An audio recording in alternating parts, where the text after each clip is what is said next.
Yes, your time now is 9:45. The River Run International Film Festival is screening the 65th anniversary restoration of Alfred Hitchcock's North by Northwest. That's happening tonight at 7:30 at Marketplace Cinemas in Winston-Salem. So joining us live this morning is River Run's Executive Director, Rob Davis, to talk about it. Good morning, Rob. Thank you, as always, for being here.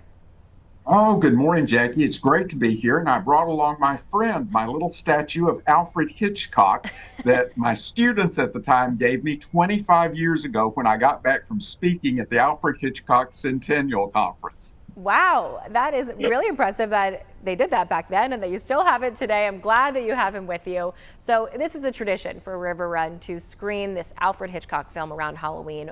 Why did you select North by Northwest all these years ago? Well, we selected North by Northwest because this year the film is celebrating three landmark anniversaries, actually. First of all, as you said, it is the 65th anniversary of the film. It's also the 125th anniversary of the birth of director Alfred Hitchcock. And then one of my pals from Classic Hollywood, a good friend who stars in the film, Eva Marie Saint, well, she celebrated her 100th birthday on July 4th. So it just seemed like a natural. And then when we learned that they were doing a special restoration and we could actually show the new restoration, it was a perfect fit for this year. Oh, well, this is just awesome then. So without giving too much away, for those who have not seen this, could you give the premise of the film? Well, people who know Alfred Hitchcock, they know that one of the recurring themes is the whole notion of mistaken identity. He loved it. He used it very often in his films. And in this film, we see Cary Grant, who is mistaken for a government agent. He is mistaken as a criminal who commits murder. He has to go on the run from New York across the country. He's pursuing the villains who are pursuing him while trying to evade the police. And it ends up in one of Hitchcock's most famous scenes, which is, of course, the famous chase across the faces of Mount Rushmore.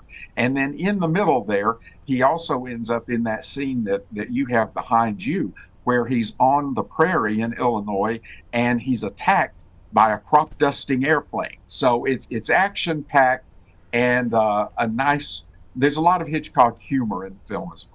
Cary Grant, such an icon, Hitchcock as well. We're going to talk a little bit more about him in a moment, but we also want to make sure we mention that tonight's screening is benefiting a good cause. Tell us about that. Well, Jackie, we're so thrilled that because of our sponsors who are supporting this evening's screening, we're going to be able to donate ticket proceeds to the NC Arts Disaster Relief Fund that was set up by the North Carolina Foundation for the Arts and will be providing financial assistance to artists and arts organizations in Western North Carolina who were so impacted by the recent hurricane. And actually, several of our ticket buyers have made extra donations to that cause. So we're just very grateful for all of the ticket buyers tonight, and we're grateful to be able to help such a good cause. Oh, that's really wonderful that you are able to do that and to be able to put on this event, again, focusing on helping others, but also an enjoyment for the evening. So let's talk more about Alfred Hitchcock. I know you're kind of an expert on him. Why would you say he had an impact on this genre of filmmaking? Why do you think his films really had such staying power?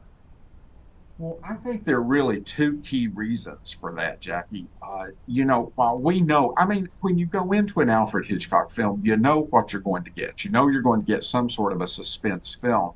But what is interesting to me is he was very innovative in his filmmaking techniques. He would experiment and do things like use the camera in an innovative way when he was filming a man falling from the Statue of Liberty, when he had Arbogast in Psycho falling backwards down the stairs. He was very innovative in his filmmaking techniques.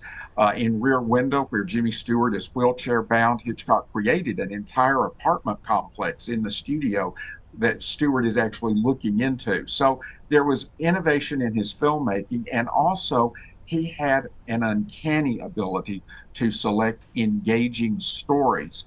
And when you watch an Alfred Hitchcock film, you can tell by the automobiles and the costumes, oh, well, this is a film from the 40s, 50s, or 60s. But if you just pull out the story, many of his stories are timeless and would be just as effective today if they were made as they were when they were originally. And they still are, hopefully, with this screening tonight. Rob, thank you so much for your time this morning, as always. And everyone at home, you can see North by Northwest on the big screen tonight at Marketplace Cinemas. The movie starts at 7:30 at their Peters Creek location. Tickets are $12 or free with a student ID. But again, those proceeds going to that great cause, and you can purchase those on riverrunfilm.com.